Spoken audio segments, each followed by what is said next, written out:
Bonjour, Gilles ici pour Ciné Techno. Je vous parle du Blu-ray de Urban Cowboy ou Un Cowboy dans la ville en version française. Le film de James Bridges est distribué par Paramount et met en vedette John Travolta, Debra Winger et Scott Glenn, sorti en magasin le 2 juin 2020. Bud est un jeune homme qui se trouve un emploi exigeant dans une raffinerie à Houston. Fasciné par la culture western, il passe son temps libre avec ses amis au Gillies, un immense bar dansant. Il fait la connaissance de sa petite amie, mais il devient vite obnubilé par un taureau mécanique, dernière acquisition du Gillies, sur lequel il peut s'amuser à faire du rodéo.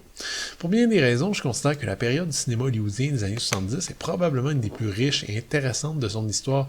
Des raisons culturelles, politiques, sociales, les années 70 suivent une déconstruction assez complète des mythes américains, avec comme résultat que les films qui ont été produits à l'époque sont assez généralement humanistes, engagés, intelligents, surprenants et souvent expérimentaux. Malgré mon intérêt pour l'époque, j'avais pas encore vu Urban Cowboy, techniquement sorti en 1980, mais qui présente quand même toutes les caractéristiques habituelles des films populaires des années 1970. Il faut tout de même avoir une certaine affinité avec ce type de cinéma pour apprécier le visionnement de cette comédie dramatique qui dure quand même 2h15. La caméra est tranquille, le récit propose des enjeux plutôt mineurs, le rythme est très lent.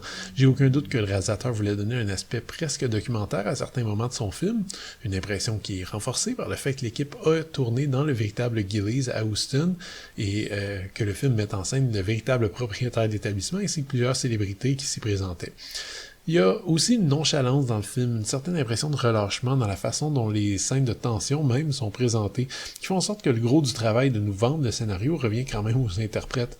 Pendant que la caméra semble très occupée à filmer les décors en fumée du bar country, les chanteurs et les chanteuses et la clientèle colorée, l'histoire, assez minimaliste quand même, peut au moins compter sur un excellent trio d'acteurs principaux. Travolta brille dans un rôle pour lequel il n'est pas nécessairement taillé sur mesure. Dans le rôle d'un bon petit gars du Sud, plutôt arrogant, il aurait facilement pu tomber dans le ridicule, mais son jeu intense, concentré, permet de garder notre intérêt. Il est talonné de près par Scott Glenn dans un rôle, dans une espèce de rôle d'un équivalent sombre et négatif. Entre ces deux hommes, Debra Winger offre une performance qui est un petit peu plus naturaliste, sincère, peut-être la plus convaincante du film. J'ai vu beaucoup de critiques assez dures sur Internet à propos de son personnage. En ce qui me concerne, ça m'a jamais vraiment frappé. Je trouve qu'en fait, c'est elle qui devient la plus crédible, la plus attachante. Évidemment, un film comme Urban Cowboy ira pas trop loin sans une bonne création d'ambiance, et je peux vous dire que même si vous n'êtes pas un amateur de country, le mélange entre le jeu des acteurs, la mise en scène naturaliste, les scènes de rodéo spectaculaires et les chorégraphies de danse vont vous convaincre d'écouter au moins quelques disques de country après le visionnement. Pas étonnant qu'on ait souvent parlé d'Urban Cowboy comme du Saturday Night Fever western, et que sa trame sonore soit certifiée triple platine et ait donné un bon élan à la carrière de presque tous les interprètes qui s'y trouvent. Finalement, reste que tout cet emballage nourrit des thématiques quand même complexes sur l'urbanisation, évidemment, mais aussi sur la quête de gloire, de dépassement de soi qui peut rapidement virer à l'autodestruction. Urban Cowboy a le grand mérite d'exploiter des réflexions fortes, tout entières symbolisées par ce taureau mécanique qui représente finalement la clé de voûte de l'œuvre. Urban Cowboy sort pour la première fois en Blu-ray, une sortie plutôt tardive, mais qui fera le bonheur des fans qui n'attendaient plus ce titre probablement. L'image en 2x39 panoramique est bien restaurée, mais il faudra pas s'attendre à un nettoyage méticuleux. La plupart des scènes fourmillent de grains, le contraste est parfois faible. Je crois qu'une partie du blanc peut quand même être attribuée à la photographie, mais il faut admettre que le résultat n'est pas une grosse révélation. Les pistes audio sont offertes en anglais, DTS HD 5.1 ou français 2.0, et les sous-titres sont optionnels dans ces langues. Parmi les suppléments, on retrouve des scènes supprimées, des scènes ratées et des scènes où les acteurs se pratiquent à jouer. Les trois séquences ne totalisent pas 15 minutes par contre.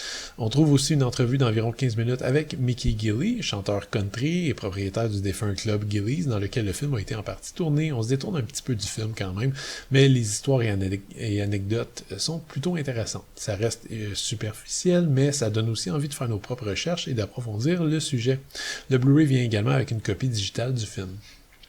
Urban Cowboy est peut-être pas un classique de la culture populaire, mais c'est un excellent film, bien joué, bien conçu, qui permet aux spectateurs de s'immerger dans un lieu et une époque longtemps révolue.